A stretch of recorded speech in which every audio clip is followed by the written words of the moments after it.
2000 अंक नीचे है निफ्टी। लेकिन बाजार को आज आउट परफॉर्म कर रहे हैं मेटल स्टॉक्स।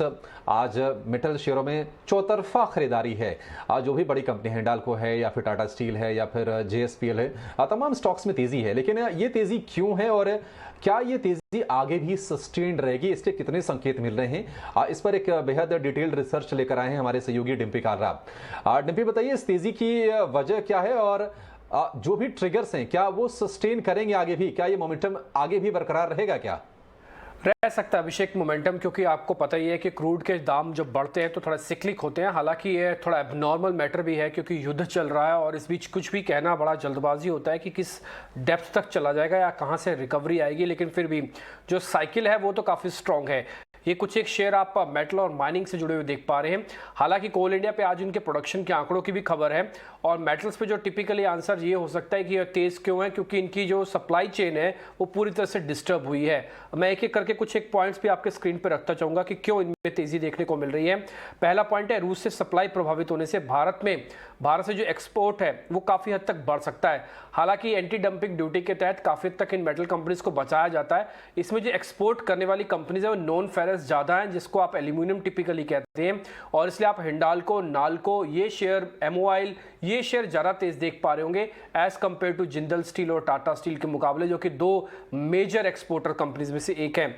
दूसरा, सप्लाई प्रभावित होने से मेटल की कीमतें भी तेज हो सकती है इंटरनेशनल मार्केट में, जो हुई भी हैं। और आपको पता है कि सभी देश इस समय इकोनॉमिक रिकवरी के अंदर हैं और सबको इस समय मेटल्स की डिमांड है। और ये युद्ध की वजह से, इस वॉर की वजह से कहीं ना कहीं प्राइस राइज हुआ, जो बेनिफिट्स इनकी बैलेंस शीट्स में आपको आता हुआ दिखेगा। एक और चीज है, रूस दुनिया का दूसरा सबसे बड़ा एल्यूमिनियम उत्पादक देश है। अगर वो युद्ध के अंदर फंसा हुआ है और मिस्टर जेलेंस्की तो ये कह रहे हैं कि हमने उनके 6000 सैनिक मार दिए 6 दिनों के अंदर, तो आप समझ सकते हैं गंभीरता कितनी ज्यादा है। ये भी एक बड़ी वजह है कि जो एल्यूमिनियम के प्राइसेस हाई पे चल रहे हैं। इसके अलावा रूस और यूक्रेन को मिलकर ग्लोबल स्टील का जो एक्सपोर्ट करते हैं वो करीब 15 से 16% है। अगर आप इसका 50% रिट्रेसमेंट भी मान लें, यानी कि 50% एक्सपोर्ट खराब हो गया दोनों देशों का मिलकर, तब भी आपके पास एक एम्पल अपॉर्चुनिटी है, जो कि भारत जैसी कंपनीज को काफी अच्छा मौका देता है। इसके अलावा स्टेनलेस स्टील और कुछ और कंपनीज में जहां पे भी कुछ वेंचर्स हुए हैं या कुछ और उनकी डिमांड बढ़ी है, वो सारी की सारी कंपनीज तेज हैं। कॉमोडिटीज के दाम के हिसाब से मैं बताऊं, रूस का कितना कितना हिस्सा, ग्राफिक्स आपके अपनी स्क्रीन पे देख पा रहे होंगे। निकल में 10%, थर्मल कोल के अंदर 18%, एल्यूमिनियम के अंदर करीब 6% की हिस्सेदारी रूस रखता है। और सबसे ज्यादा तो प्लेडियम और प्लेटिनम है। प्लेडियम आपको बता दें कि वो सारी चीजें हैं जो कि बैटरी बनाने में बहुत इस्तेमाल होता है, तो प्लेडियम को लेकर एक दिक्कत आ रही है और 35% है। अभी तक जो लिस्ट आपने देखी है, सबसे ज्यादा प्लेडियम का ही असर जो है वो मार्केट्स पर आपको दिखेगा।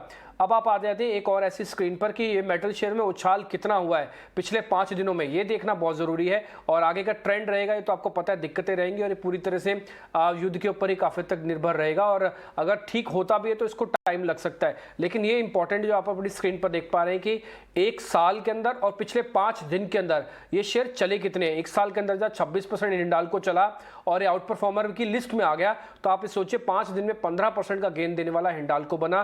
टाटा स्टील ने 12% साल का रिटर्न सिर्फ 5 दिनों में दे दिया। कोल इंडिया ने 17% का जो रिटर्न साल भर में दिया, उसका 80% रिटर्न उसने सिर्फ 5 दिनों में दे दिया।